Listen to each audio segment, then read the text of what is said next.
بسم اللہ الرحمن الرحیم۔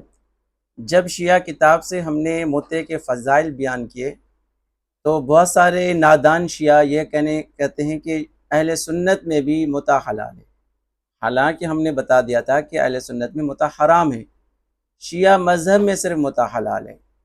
یہ دیکھیں، اصل اصول شیعہ کی معتبر اور بنیادی کتابیں یہ خود اس بات کی اقراری ہے کہ شیعہ مذہب کے علاوہ کسی اور میں متع حلال نہیں ہے، یہ صرف شیعوں کے ہم حلال ہیں۔ یہ دیکھیں، اصل اصول شیعہ ہے اور اس کا صفحہ نمبر 131 ہے، یہ لکھا ہوا ہے۔ متع کے بارے میں بتایا جا رہا ہے کہ نکاح متع بھی کہا جاتا ہے، ایک قرآن کی آیت اس پر دلیل کے طور پر یہ پیش کر رہے ہیں شیعہ، اور سوائے شیعوں کے، یہ لکھا ہوا ہے، سوائے شیعوں کے اور کوئی جائز نہیں سمجھتا متع کے بارے میں، صرف شیعہ ہی اس کے مشروعیت کے قائل ہیں، یعنی متع صرف شیعہ مذہب میں ہی حلال ہے اور کوئی بھی اس کو جائز نہیں سمجھتا۔ تو یہ خود اس بات کا اقرار ہے کہ شیعوں کے علاوہ اور کوئی متع کو جائز ہی نہیں سمجھتا۔ اہل سنت کے ہاں متع حرام ہے۔ صحیح مسلم کی میں نے حدیث نمبر بتائی تھی، یہ دیکھیں اوپر میں دکھا رہا ہوں لیپ ٹاپ سے،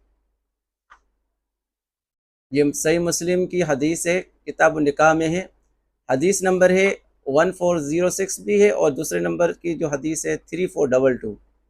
اس میں لکھا ہوا ہے صاف صاف کہ آپ صلی اللہ علیہ وسلم نے فرمایا، لوگوں بے شک میں نے تمہیں عورتوں سے متع کرنے کی اجازت دی تھی، اور بلا شبہ اب اللہ تعالیٰ نے اسے قیامت کے دن تک حرام قرار دیا ہے۔ متع یعنی اب قیامت تک حرام ہے، یہ صحیح مسلم کی حدیث ہے۔ تو اہل سنت اس کو حرام سمجھتے ہیں اور شیعہ اس کو حلال سمجھتے ہیں۔ خود شیعہ کتاب سے دکھا دیا، شیعوں کے علاوہ اور کسی میں متع حلال نہیں ہے۔ اب شیعوں کو غصہ آتا ہے فضائل سن کر۔ بہت سارے شیعہ کہتے ہیں کہ بھائی جب قرآن نے متع کو حلال قرار دیا ہے کہ تم لوگ کیوں اس کو حرام قرار دیتے ہو؟ تو ہم نے اس پر سوال رکھا تھا کہ کیا آپ لوگ اپنی عورتوں کے لیے متع حلال سمجھتے ہو؟ آپ چاہتے ہو کہ آپ کی عورتیں متع کروائیں؟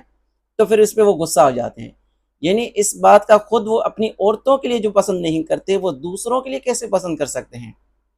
اسی بات سے عقلاً بھی یہ بات ان کے یعنی دماغ میں ہے کہ عقلاً بھی یہ چیز حلال نہیں ہو سکتی، ان کے خود اس بات کے دل اور دماغ اس پر اطمینان نہیں ہے کہ متع حلال ہے۔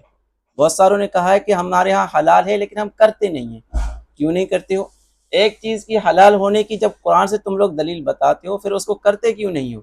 تمہارے امام خود اس چیز کو حلال سمجھتے ہیں، اس پر فضائل بھی بتا رہے ہیں، لیکن اس کے باوجود بھی تم اس کو کرتے کیوں نہیں ہو؟ یہ تم سے سوال ہوتا ہے، نہ کہ ہم سے۔